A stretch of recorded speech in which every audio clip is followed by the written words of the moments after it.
Who is the best player outside the Big Seven? So obviously that's the Big Six, including Newcastle. And the shortlist is Mitoma, Eze, Bowen, Mbeumo, Ferguson, Paqueta, Watkins, Diaby, Ward-Prowse, Pascal Gross and Estupinian. We've decided upon our top three, and let me tell you, it wasn't easy. So now let's jump into our third and second place. So in third, I have gone with Eze, and in second, I have gone with Jarrod Bowen. So who have you gone with, Harv? In third, I've also gone with Eze, brilliant season, obviously.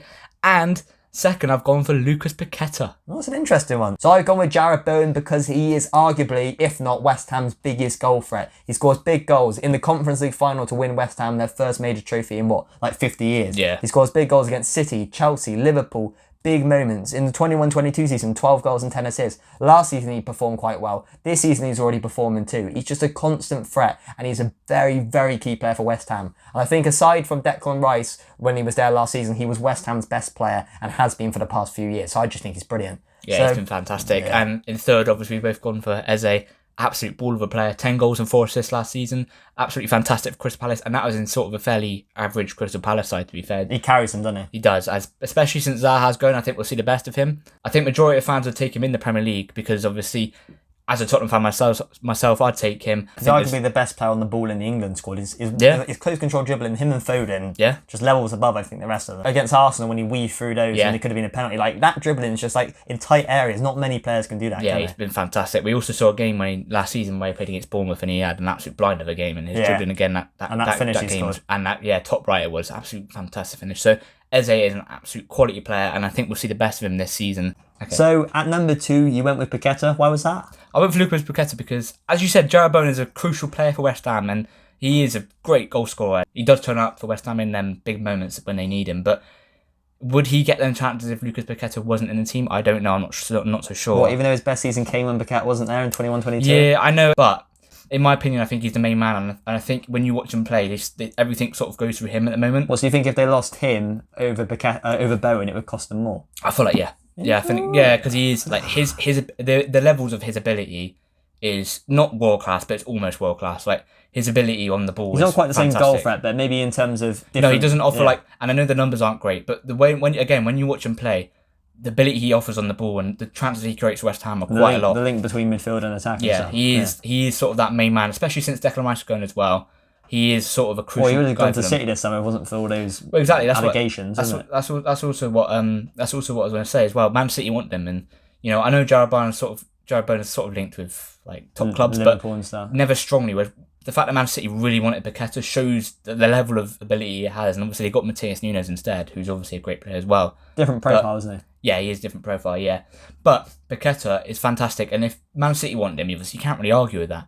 And I just think that when West Ham play, there's just a lot of play that goes through him. And when you watch him from Brazil as well, he obviously gets in their team as well, Brazilian team, national team. I know maybe there's an arguing, in terms of the level of Brazilian team and England team. When you see Jarrod Bowen turn up for international duty, he doesn't really turn up. Whereas Paqueta, he doesn't always get picked neither. No, he doesn't. But then that's also down to him not turning up in games sometimes. Whereas Paqueta does, in fairness to Brazil. He does actually turn up for Brazil, and he is a good player for Brazil, played well in the World Cup. I know he wasn't a standout player, but he was a good player in the World Cup. So now let's move on to number 1. So who is the best player outside the Big Seven? So I've gone with Mitoma, and who have you gone with? I've also gone for Mitoma too. Well, yeah, I think it's pretty conclusive. For 38 appearances over the last 2 seasons, 8 goals, 8 assists, not mesmerising stats, but he's slowly been integrated into that Brighton team last season. 55 chances created, he is so key, arguably the best dribbler in the Premier League, creates so many chances, scores brilliant goals like the one against Wolves the other day. 1v1, he's electric, and he's just been a shoo-in in that Brighton side ever since his arrival, really. Obviously, he had the integration process, but once he really established himself, defenders are scared, and he's just a superb player. Well, he carries Brighton now, realistically, doesn't he? Well, I wouldn't say he carries them. I think he does. But I think if they didn't have Mitoma in the team, they wouldn't be as good. I do think he's a very. Do you think Brighton's more of a? I think Brighton's more of a system. No, it is a system-based team. He is understandably the best player. But I don't think if they didn't have Mitoma there, like, do you know how much danger he possesses when they come up? Like when you play Brighton, who do you think of him? You think of Mitoma. He occupies the fullbacks, doesn't he? Exactly, and he's the main man that everyone's scared of. And I think if they didn't have Mitoma, also as well, it's good to point out he does. I know the numbers aren't great at the moment, but he did, like you said, he slowly got introduced into. And he's that improving team. upon those numbers all the time, isn't he? And under Potter, he didn't get them chances. Whereas since De Zerbi's come in, he's sort of been playing, and he does have, he's like you said, he's slowly getting that end product, and that's what they didn't have before Brighton. Like you look at the attackers they used to have back especially in the under day. the Potter era, yeah. Under the Potter era, they couldn't finish their life really. They created Now all the they've got chances in the Evan world. Ferguson, Mitoma, that Ndinga guy or whatever his name Yeah, is. yeah, they've got so many players, and Mitoma is just so much more clinical now than especially the previous Brighton attackers and him previously as well. He's just improved on that sort of area in this game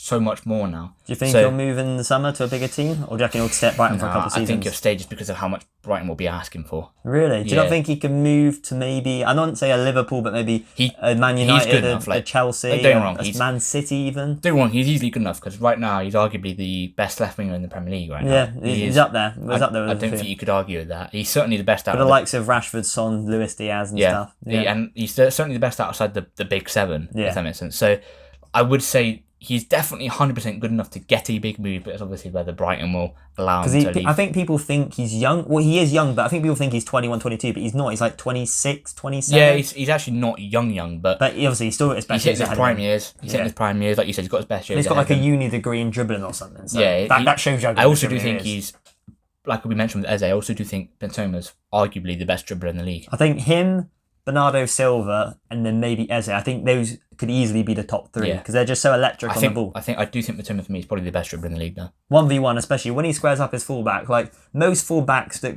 come up in the league against Mitoma, he's offering a completely different threat. Like you come up against a Mohamed Salah or something, he's not really there to beat you 1v1. He's there to make runs in behind. Mitoma, he squares you up and he can skip past you with ease. As much as he doesn't maybe carry Brighton because they're sort of a system-based team, I think if they didn't have Mitoma, and maybe if they had someone else, even Trossard, right? I know he's a great player, but even when they had Trossard there, would he be doing the numbers Mitoma would be putting up? Well, I don't know. I think with Trossard, it was an interesting one because it felt like he was hitting more numbers in the latter stages of his Brighton career. True. Like I remember he scored a hat-trick against us at Anfield, which really annoyed me. But I think with Trossard and Mitoma, I think Trossard's more versatile in the sense that he can play through the middle, on the right. But I think in terms of when you watch Mitoma and you just see, I feel like he can, like you said, he can almost, if he went to like Man City and he unlocked that next level, and if say he was putting up even better numbers, but like you know where Grealish plays in City on the left, I know they got Doku now, but I think he could almost do what Grealish does, carrying 100%. The ball, dribbling 1v1. I just think he's a superb player. 100%. And Brighton fans, comment below how crucial is Mitoma to your team. Do you think he is your best player?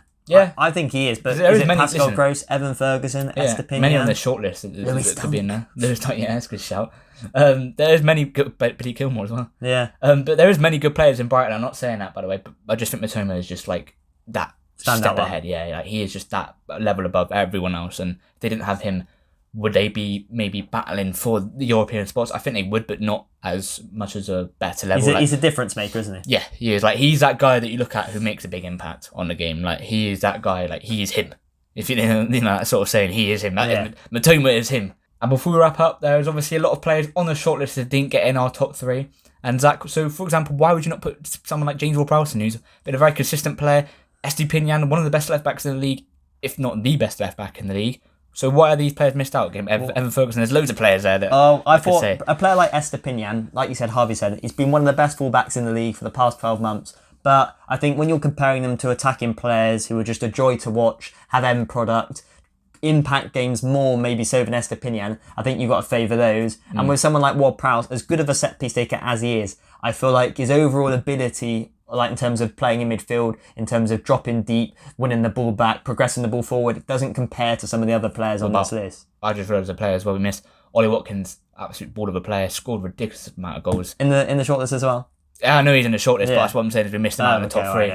So that's the thing, like, there's so many players that have missed out here, and one that I've also, one that's not in the shortlist actually that I would mention is someone like Tyrell Onye from Nottingham Forest. That's a shout, to be fair. I know he's not the best player and he's not nice to watch, all that kind of stuff, but like at the end of the day, he's putting up the numbers. This season so far, he's got 5 appearances, 3 goals and 2 assists, and last season he actually got 10 goals last season. So in a Forest team, that's very good. In a Forest team, if relegation Forest team, it finished 16th, 17th, something like that. 27 appearances as well. So actually, not even played that much. No, that's almost 1 in 3, isn't it? Yeah, in fact, if I remember rightly, he got actually very similar goals to Gabriel Jesus last season. And I know Gabriel Jesus had injury issues, but then Awoniyi again hasn't played much either. Only 27 appearances. So when you compare it, like when you look at it like that, Awoniyi is actually a very good player. He's just not that kind of player that maybe sets the world alight or has that wow factor. He's not the kind of player that would probably be in the top 3 or in the shortlist. He's not on the levels of the He's got to do it, I Ward-Prowse. think, for longer, because all of these players here, I know Diaby's new to the league, but the rest of them, and maybe obviously Ferguson as well, but Ferguson's ridiculous. I do think that they've been doing it for a bit long, haven't they? Yeah, exactly, and I do think that he's not on the levels of maybe a Ferguson or a Watkins, especially a Watkins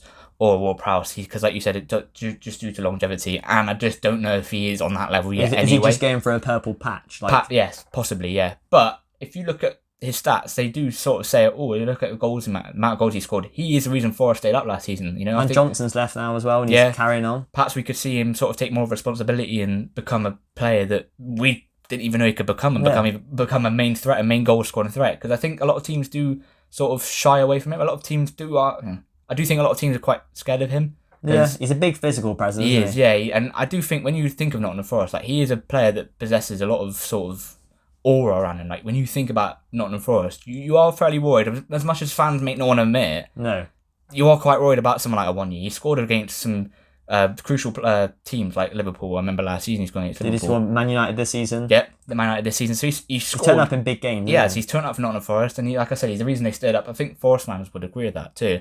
So again, the difference between Forest staying up this season as well, couldn't he? Yeah, he could be at 100%, especially like you said, since Johnson's going, Brennan Johnson. So I think that he's another player that we missed out on the shortlist, has maybe been unlucky. There's obviously many others that could have been put in the shortlist that we may have forgotten or may have not gotten our top 3. So obviously comment below if you disagree. So that is our best player outside the top 7. That is our top 3. Comment down below your top 3 outside the big 7. Do you think we've missed any players out in the shortlist? And do you think Bowen, Eze, Mitoma or Paqueta do not deserve to be in the top 3? Let us know down below. If you have enjoyed this video, hit the like button and the subscribe button. Thanks for watching, and we'll catch you in the next one.